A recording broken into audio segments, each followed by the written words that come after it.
Malaysian peacekeepers stationed in southern Lebanon faced daily bombardments in their area of operations from Israeli defense forces following the escalations of conflicts in the area. Some of the more intense bombardments have forced Malbatt personnel to remain in their bunkers for up to 14 hours. The New Straits Times recently caught up with Malbatt commander Colonel Burhan Sagoni through a video call to gain a first-hand insight into the situation in Lebanon. So far, kita punya AO masih lagi selamat, Tan Sri. Cuma yang kita facing sekarang adalah bombardment daripada airstrike IDF saja, Tan Sri. So the nearest is 1 kilometer daripada kita punya camp lah, Tan Sri. Okey, di belakang kita lah. Kalau kita menghadap yes, Israel, maknanya di belakang kita lah. Yes, Tan Sri. Kita kedalaman, Tan Sri. Di belakang daripada blue line, Tan Sri. Daripada pasukan-pasukan sahabat. The one we cannot expect because sometimes Malbatt 2-3 hari ni dia fokus ke Malbatt because kita semalam kita level 3 2 kali 14 hours. So now we are relaxed sikit. So kita tak tahu lagi mungkin by this afternoon coming. The United Nations Interim Force in Lebanon, UNIFIL, which Malbatt comes under, uses a 3-level threat system for peacekeeper safety. At threat level 1, regular operations and patrols continue, while at level 2, only essential resupply missions are allowed outside the camp. The highest threat level is at level 3, where all personnel must remain in bunkers due to imminent threats. Burhan, who has been stationed in Lebanon with Malbatt for close to a year, said, despite the bombardments, Malbatt remains steadfast in ensuring peace and stability in their area of operations. One of its recent missions was sending much-needed water supplies to the only functioning hospital in Tibnin on October 22nd. So macam kita supply air di hospital awam Tibnin, so kita hantar 18,000 gallon sebanyak 2 kali dalam seminggu lah untuk hospital to sustain. Sebab the only hospital yang ada dekat Southern Lebanon adalah hospital Tibnin saja yang masih maintain lagi. Supply tu kita dapat daripada mana tuan? Kita sebab di Camp Haris ni, the only water well yang ada di Southern Lebanon is Camp Haris. Camp Haris ni ada di bawah tanggungjawab Malbatt. So all battalion yang berada di kawasan Malbatt ni, contohnya Aris Polbat, Force Protection daripada UNIFIL, semua ambil air daripada Harris Camp. So Harris Camp memang dijaga oleh kita lah, one section kat sana. So Malbatt kita membantu juga pasukan-pasukan sahabat di Blue Line.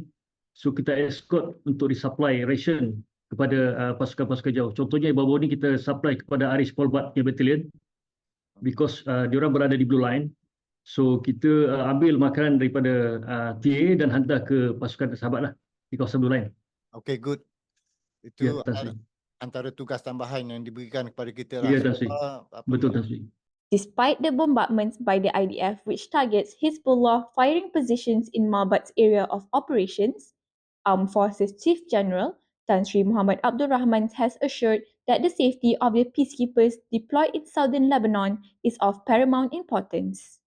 He said, despite the bombardments by the IDF targeting Hezbollah firing positions in Malbatt's area of operations, the peacekeepers are alerted in advance. Muhammad also said flexible and responsive evacuation plans have also been put in place if a withdrawal of the UNIFIL is needed. The safety and security of Malbatt peacekeepers is our highest priorities. To this end, flexible and responsive evacuation plans are in place, designed to adapt to the conditions on the ground.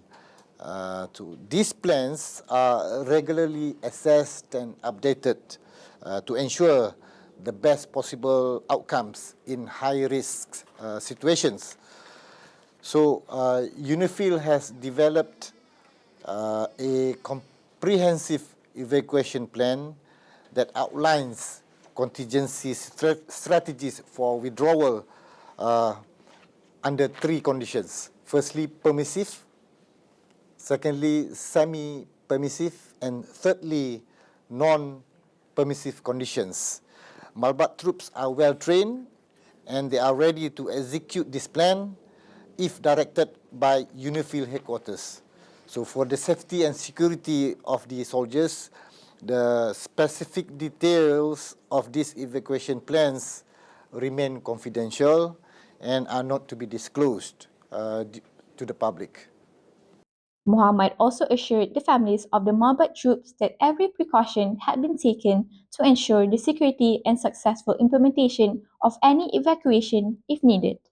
Meanwhile, Armed Forces Joint Forces Commander Lieutenant General Datuk Zahani Zainal Abidin said Malaysian peacekeepers are well trained before deployment. He said peacekeepers undergo an 8-week joint training at Port Dickson, a military training refresher program which focuses on peacekeeping operations, rules of engagement, behavior, and expectations. So we've been there for many years. So training yang kita lakukan before kita pergi dia panggil force integration training. It's about 4 minggu dengan their own service, lepas tu lagi 8 minggu where they were all together. Akan dicampkan di Malbatt camp kita panggil di Port Dickson. That is where they will do the joint training di bawah pengelolaan kita punya pengaman punya school establishment yang di Port Dickson.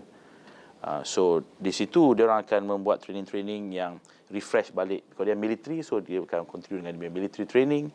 Dia akan buat peacekeeping operations training in terms of rules of engagement, how to behave, what to expect, benda-benda begitu. And then juga tentang cultural awareness, because kita kena ajar dia they are over there, it's culturally different, so how do we understand their culture, so they will be seen as friendly dekat sana nanti. Also yang penting macam you bagi tahu tadi, because of due to the escalation, one of the important thing is about mental resilience and stress management. Itu juga kita tekankan supaya our troops are ready apabila mereka bertugas di Lebanon nanti. Part of training kita akan buat scenario basing, team building exercise, dan of course last sekali health and safety lah. So those are the types of training yang kita buat, dan dia berlaku di Port Dickson di Malbatt camp. Troops yang kita hantar ni datang from all the 3 services. Nama pun Malbatt 850, maksudnya ada 850 orang. So daripada situ lebih kurang 100 Air Force, 100 Navy, yang lainnya adalah Army ya. Dan diorang datang daripada unit-unit yang akan dipilih lah mengikut rotation. Dia experienced soldiers, bukan fresh greens, tidak ya.